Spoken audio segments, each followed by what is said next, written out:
What's up, Shark Week fans? Welcome back to the Hills Maniacs. I'm the master of movies, Clay, and today I'm going to be answering the question in the title of this video: what are the inconsistencies in Jaws?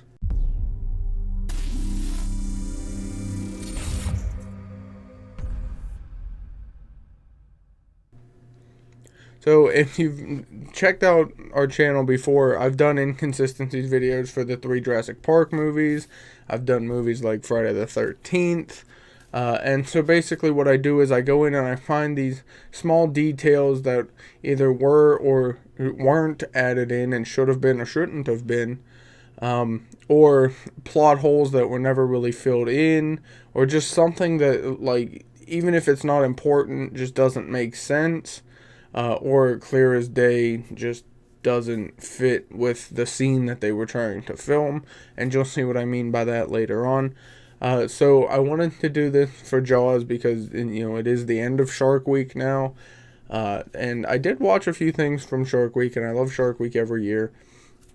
And I love sharks; they're my favorite animal, and you can't talk about Shark Week without talking about the greatest shark movie ever made, and that is Jaws, from 1975, and it still holds up today. Still one of my favorite movies, and so I wanted to talk about it for Shark Week, and with it being the end, I figured what a better way to go out than to talk about inconsistencies or things that I found that don't make sense for this movie. Now, before we get started, first off, spoilers for the movie Jaws, and second, this is not meant to say that Jaws is a bad movie in any way, or to show like hatred towards the movie or anybody involved. This is just for fun, and I am not trying to, disrespect anybody or anything. And the Jaws is one of my favorite movies, so please don't think I'm trying to be rude or offend anybody in what I'm saying. So the first thing I want to talk about is the severed leg of the lifeguard in the pond, and I'll go more into that, obviously. So there's a scene where I'm gonna call him Bruce because that's what I heard he was called, Bruce the shark. So if I say Bruce, I'm talking about the shark. Bruce is going into what they call the pond, and it's basically a smaller kind of cut off area of the ocean where a lot of the people, the waves aren't as strong, so a lot of people that really don't like the waves can go over there and still be in the ocean, but not really out in the in the middle. And Bruce ends up going into the pond, and there's a lifeguard in the boat trying to get the kids out, and the boat flips over, and the lifeguard loses a leg. When we see the lifeguard in the boat, he's wearing no shoes and no socks, obviously, because you're going to have to go into the water. Why would you have shoes on? When we see the severed leg floating underwater, because it does a close-up of the leg, there's clearly a shoe and a sock on the severed leg. So that right there tells us that they weren't really consistent with what the lifeguard was wearing versus what they had on the prop to float under the water. And speaking of socks and shoes that randomly appear or disappear, there's a scene later on where Quint, Hooper, and Brody are on the Orca, which is Quint's boat. Quint, played by Robert Shaw, of course. And they're sitting there, and Quint has his legs crossed, and you can see his bare skin underneath his pant leg.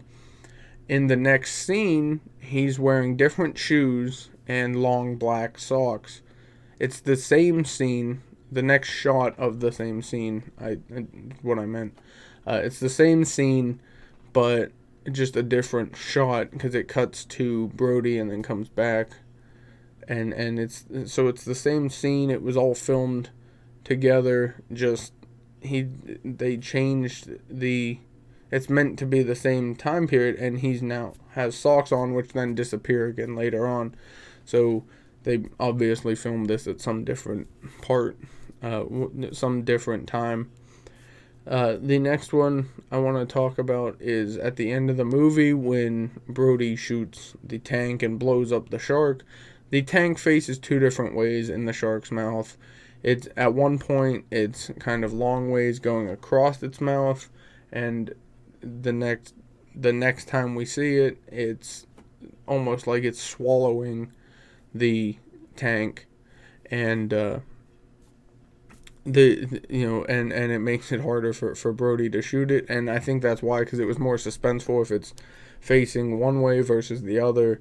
It's hard. It's a more unlikely shot, and so it builds the suspense. However, for the other scene when the tank rolls into its mouth, it's long ways across its mouth, kind of like that, and it never really shows the tank move. I mean, I guess it would be possible for it, but it's just weird how it happens so quickly that it's this way and then all of a sudden in its mouth in almost the same scene. So, and I mean, it might not be an inconsistency, but that's just something I always found weird, was that the tank faces two separate ways. And on the notion of sharks, obviously, because that's what this movie's about, there's a scene where Michael, Chief Brody's son, gets a boat for his birthday, and he's sitting out in the boat, and it shows Brody in the house reading books on sharks, because they had just had a shark attack, and he's trying to keep his son safe. And in the book, it says that sharks live 2,000 to 3,000 years. Now, this is not the case, because the oldest recorded shark is the whale shark, and it can live up to about 60 years. And I think this was just a kind of a misprint, or the wrong words, if you will, on the production team's part. Now, if they had said that sharks have been around for 2,000 to 3,000 years, they would be correct. But the way they said it is that they live 2,000 to 3,000 years. That's wrong. The sharks can't live 2,000 years. Sharks have been around for 2,000 years. So there's a slight, the way you phrase that is very important, and so that right there became an inconsistency. And I didn't notice it at first. I actually saw it in another, when I was looking up certain inconsistencies, because I had a few, and then I wanted to just make sure I wasn't the only one that saw something that didn't happen. And so this is one that I saw, and then when I rewatched it, I was like, oh yeah, I guess it did. It does say that. So that was just phrasing on the part of the movie, bad phrasing. There's a scene where Hooper, played by Richard Dreyfuss, Hooper finds Ben Gardner's boat, and he goes down to investigate, and there's a big hole in the side from where the shark had attacked, and he finds the tooth.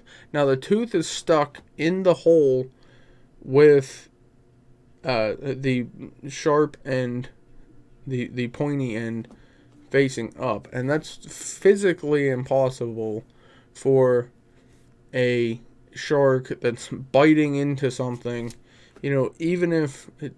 Even if you see, like, up here, see the shark on the top, even if the shark was coming at you like that and it bites into you, it's not going to leave its tooth with the flat end that comes out of its mouth stuck in the bottom. The pointy end would be stuck no matter which jaw it bites with. And so that, I think, it was probably the easiest way to get the tooth to stick in the boat for the scene. But it can't happen. And if you're not paying close attention, you won't catch that one. But I did, because I noticed it the first time when I was watching it. I'm like, how does that work? But anyways, and then carrying off of that, the severed head of Ben Gardner, who's the fisherman whose boat this is, pops up and scares Hooper. And later on, Hooper and Brody are telling the mayor that they found Ben Gardner's boat, but Hooper doesn't mention a word about finding Ben Gardner's head. And the reason that I've heard of, at least, was because that scene with the severed head popping up was added in later on after the rest of the movie had been filmed, and they added that in and then just, put it in where it goes. And that explains why later on, when they're filming the scene where they tell the mayor that they found his boat, that they don't mention finding his head, because at that point they actually hadn't found his head. They didn't know that scene was going to be added in until Steven Spielberg said, hey, I think we should have a jump scare in this movie for some reason. And, something other than the shark scaring somebody. Let's have this severed head pop up. So that, to me, says why they didn't. If that's true that they filmed that later on, that makes perfect sense why they didn't mention finding the severed head of Ben Gardner. Next thing I want to talk about, and I've noticed this happen a lot in the movie, where you can or can't see certain things in reflections. I know there's a lot of times you could see the cameraman in the reflection of the windows. So I won't get into all those times because there's a lot, and I'm sure there's a lot of other things I missed throughout this movie too. But one of the main things I saw when Bruce breaks onto the Orca and Brody's laying in the room, and you can see the windows in the background. You can see the reflection of everything around except the shark. So either the shark's a vampire, or when they filmed this scene, they didn't use the shark. They filmed Brody first and added the shark in later. So I don't know, and I highly doubt that Bruce is a vampire, but that's a theory for another day. And you can see the reflection of the water, you can see the reflection of the other wall, certain things, but you can't see a reflection of this giant shark that's in the, literally on the boat right now. That doesn't make any sense. So that's and like I said, I know that's happened a lot where you could see things that you shouldn't have seen, like the cameraman or the crew. Another thing I want to talk about is the barrels that they shoot onto the shark with harpoons to try to keep the shark floating so that they can see where the shark is at all times. And Quint shoots, I think, a total of 3 barrels, and the shark is still able to go underwater. Now that is impossible, because people have actually tried this, as from what I've heard, and a fully grown great white shark, like Bruce would have been, can barely go underwater with 2 barrels attached to it. And so for it to be able to go underwater with 3 doesn't really add up. But then again, who knows? It's a movie. So, but on that note, when Bruce jumps out of the water with his mouth open, kind of like this picture up here, where is it? Right there. You hear a roar as he's breaching out of the water, and sharks don't roar. So I don't know what the roar was. Maybe it was Brody or Hooper playing a joke on Quint in the back, but sharks don't roar, so I don't know where the roaring came from. But it definitely wasn't from Bruce. Now, the first death we see in the movie was a girl named Cassie, and they're basically teenagers or whatever, and they're out partying, and they go on the beach, and she goes in the water and ends up getting killed by a shark. And later on, after Alex Kittner gets killed, it shows a copy of each death certificate and what they think killed each one, to try to, compare to see if it was the same shark or if they had kind of an epidemic on their hands. And Cassie's death certificate said July 1st, and Alex Kittner's was June 29th. Now, this would make sense for when they died. I mean, these are actual dates, obviously. The problem is that in the movie, and they've talked about Cassie dying before Alex died, and that's the problem, is that Cassie died first. And so when her death certificate says July 1st, but it's June 29th for somebody that died after her, that's just something that they should have probably paid more attention to when they put this in the video or in the movie. If they had wanted us to see their death certificates, they should have paid attention to the dates. And the last thing that I want to cover here and talk about, it's one of those scenes, and it's something that I noticed, and I'm sure many of you have noticed, that when Bruce attacks the boat, he backs up off of the boat to go back into the water. And technically, from what I know about sharks and what a lot of scientists know about sharks can't swim backwards. So he would have either breached himself on the boat and had died because he couldn't swim, or he would have to somehow shift his body so that he could fall back into the water. But it full on moves backwards, and it makes a great scene for the movie where like the shark's like, "No, I'm good, I'll just back up." But physically, real sharks can't swim backwards. They have to turn around to go back the other direction. So anyways, guys, there you go. That's all I got for the inconsistencies that I found in Jaws. I'm sure there's probably a lot more, if you count all the times you could see the crew in the background or something maybe said or done that really didn't make any sense. I know there was a lot when I was looking up some to see what other people thought, that there was a lot of things that I really didn't feel were necessary to talk about, but there is a few more that don't make any sense.